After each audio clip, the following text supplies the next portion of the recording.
Hello friend, कैसे हैं आप लोग। तो चलिए हम स्टार्ट करते हैं। फार्मेसी क्या होता है इसके बारे में चलिए जानते हैं। पहले इसका डेफिनेशन देख लेते हैं। Definition pharmacy pharmacy drive from word Pharmacon mean medicine और ड्रग। ये फार्माकॉन वर्ड से ड्राइव है। इसका मतलब होता है मेडिसिन और drug. Pharmacy is the branch of health care. ये हेल्थ केयर का एक ब्रांच है that involve the production, manufacture, dispense and administration of medication. इसमें हम लोग देखते हैं इसका मैन्युफैक्चर, इसका प्रोडक्शन, इससे कैसे बनाया जाता है, इसे कैसे मैन्युफैक्चर किया जाता है, एडमिनिस्ट्रेशन ऑफ ड्रग, इसका एडमिनिस्ट्रेशन कैसे होती है, ये ऑर्गेनाइज कैसे किया जाता है। तो चलिए नेक्स्ट देखते हैं इसका हिस्ट्री क्या होता है। History and evolution of pharmacy. The evolution of profession of pharmacy can be divided into 5 historical period. ये 5 हिस्टोरिकल पीरियड में डिवाइड है। तो पहला हम लोग देखते हैं एंशियंट ईरा। ये the beginning of time to AD 16। ये मतलब AD बोले तो आपको होता है ये क्रिश्चियन बॉर्न से पहले का समय। तो ये स्टार्ट हुआ था 16 में। सेकंड देखते हैं आपका हो जाएगा इम्पेरिक ईरा जो 16 से 1940 तक था। उसके बाद आता है इंडस्ट्रियलाइजेशन ईरा, ये 1940 से 1970 तक था। उसके बाद आता है फोर्थ आता है पेशेंट केयर ईरा, ये 1970 और प्रेजेंट अभी तक है। और इसके बाद आता है fifth biotechnological genetic engineering era, the new horizon, ये न्यू हॉरिजन में आएगा। उसके बाद हम लोग देखते हैं इसका स्कोप क्या क्या है।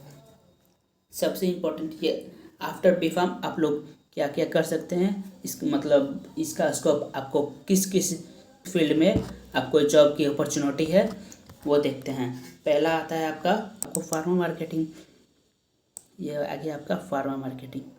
तो इसमें आपको जैसे कि लाइक MR का जॉब हो गया, या आपको एक टारगेट मिलता है। ये 1 ईयर में आप जितना मेडिसिन को सेलिंग करेंगे किसी कंपनी के थ्रू को इतना बेनिफिट होगा। उसके बाद आता है एकेडमिक। आप कोई कॉलेज और इंस्टीट्यूट ज्वाइन करके आप पढ़ा सकते हैं। बट ये आफ्टर M.Pharm कोई भी कॉलेज या इंस्टीट्यूट आपको क्वालिफाई करेगा आफ्टर M.Pharm। उसके बाद आता है hospital pharmacy. After B.Pharm complete ये आप किसी हॉस्पिटल से कंसल्ट होकर अपना फार्मेसी खोल सकते हैं, वो आता है हॉस्पिटल फार्मेसी में। उसके बाद आता है क्वालिटी कंट्रोल में आपको ये होता है जैसे कि आप किसी दवा मैन्युफैक्चर किया जाता है, वहाँ पे आपको क्वालिटी को मेंटेन रखना पड़ेगा, वो होता है क्वालिटी कंट्रोल। उसके बाद आता है क्वालिटी एश्योरेंस में आपको ये होता है जैसे कि कोई स्पेशल प्रोडक्ट किसी कस्टमर को ये किया जाता है, रिक्वायरमेंट किया जाता है, तो आपको क्वालिटी एश्योरेंस में आ जाता है। उसके बाद ये सब आपका जॉब का अपॉर्चुनिटीज है, जितने सारे बताए जा रहे हैं ये सब आपका जॉब का अपॉर्चुनिटीज है आफ्टर B.Pharm। उसके बाद आता है प्रोडक्शन और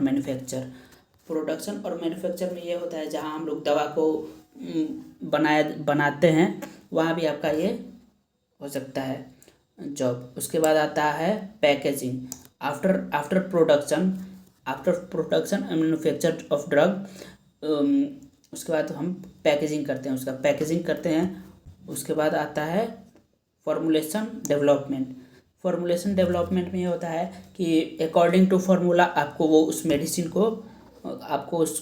को प्रिपेयर करना होता है, वो होता है फॉर्मुलेशन एंड डेवलपमेंट। उसके बाद आता है ड्रग रेगुलेटर अफेयर में भी आपको ये क्वालिटी और क्वांटिटी को मैनेज करना होता है और उसको अच्छे से प्रिपेयर करना होता है। उसके बाद आता है R&D बोले तो रिसर्च एंड डेवलपमेंट में आपको ये होता है कि आप कोई नए ड्रग का रिसर्च करते हैं, उस पर डेवलपमेंट होता है, मतलब लाइक साइंटिस्ट। जैसे कि आता है आपका ये गवर्नमेंट जॉब में आपको आ जाता है ड्रग इंस्पेक्टर, ड्रग कंट्रोलर, ये सब आपको गवर्नमेंट जॉब का अपॉर्चुनिटीज़ है।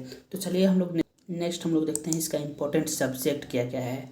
सब्जेक्ट इसका आपको फार्मेसी में कौन कौन से सब्जेक्ट इम्पोर्टेंट पढ़ने को मिलेंगे। पहला आता है फार्माकोग्नोसी में हम लोग क्रूड ड्रग के बारे में पढ़ते हैं, जो डायरेक्ट प्लांट से हम लोग अचीव करते हैं ये। उसके बाद आता है आपका फार्मास्यूटिक्स में हम लोग study about formulation, manufacture and evaluation of and packaging of drug. ये आपका मेन सब्जेक्ट हो जाता है फार्मास्यूटिक्स। इसमें हम लोग formulation, manufacture, evaluation, packaging of drug, इसका ये मैन्युफैक्चर इसमें कैसे किया जाता है, पैकेजिंग कैसे किया जाता है, उस जिस मशीन से किया जाता है, कैसे कैसे इसका प्रोसेस है, वो सब हम लोग पढ़ते हैं। उसके बाद फार्मास्यूटिकल केमिस्ट्री, जितने सारे केमिकल्स हैं इस सब्जेक्ट में हम लोग पढ़ेंगे। उसके बाद आता है pharmaceutical analysis, it is a branch of chemistry. ये केमिस्ट्री का ही ब्रांच है that is involve of identification, determine quality और प्योरिटी ऑफ सब्सटेंस। इसमें हम लोग डिटरमाइन करते हैं क्वालिटी और प्योरिटी सब्सटेंस का। उसके बाद आता है एपीएचई आपका आ जाता है। एपीएचई में हम लोग पढ़ेंगे full detail study about body parts के बारे में, उसका एक एक पार्ट्स के बारे में हम लोग फुल डिटेल स्टडी करेंगे। उसके बाद आता है फार्माकोलॉजी। आपका फार्माकोलॉजी ये होता है बहुत ऐसा सब्जेक्ट, आपको ये ड्रग का हमारे शरीर पे क्या क्या इफ़ेक्ट पड़ता है, क्या कौन कौन सा थेरेपेटिक इफ़ेक्ट है, वो सब के बारे में पढ़ेंगे।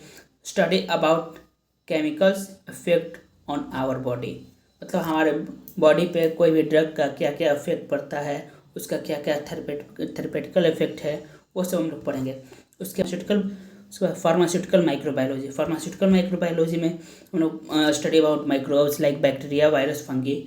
हम लोग बैक्टीरिया और फंगिस के बारे में पढ़ते हैं जिसको हम नेकेड आई से नहीं देख सकते हैं। उसके लिए हमको माइक्रोस्कोप और उसको डिटेल स्टडी करना पड़ता है कोई भी माइक्रोब्स के बारे में। इसके लिए आपको ये इलेक्ट्रिक माइक्रोस्कोप की नीड पड़ती है। उसके बाद आता है pathophysiology and common disease. Pathophysiology and common disease में आपको स्टडी अबाउट डिजीज़ के बारे में, मतलब आपको किसी भी रोग के बारे में पढ़ना है, उसको कैसे ठीक किया जाता है, ये कैसे रोग होते हैं, ये सब पढ़ना है। उसके बाद आता है लास्ट ज्यूरिस्प्रूडेंस में आपको स्टडी अबाउट लॉज, इसके नियम और कानून के बारे में ज्यूरिस्प्रूडेंस में पढ़ना पड़ेगा। तो इतना आपका सब्जेक्ट है, ये इतना ही आज के लिए काफ़ी है। आगे हम लोग आपका स्टार्ट करेंगे सब्जेक्ट फार्मास्यूटिक्स। तो please like and subscribe my channel. धन्यवाद। आपको अगर नोट्स और पीपीटी चाहिए तो डिस्क्रिप्शन में हमारे टेलीग्राम चैनल को ज्वाइन कीजिए, वहाँ सभी सब्जेक्ट का नोट्स और पीपीटी प्रोवाइड किया जाएगा।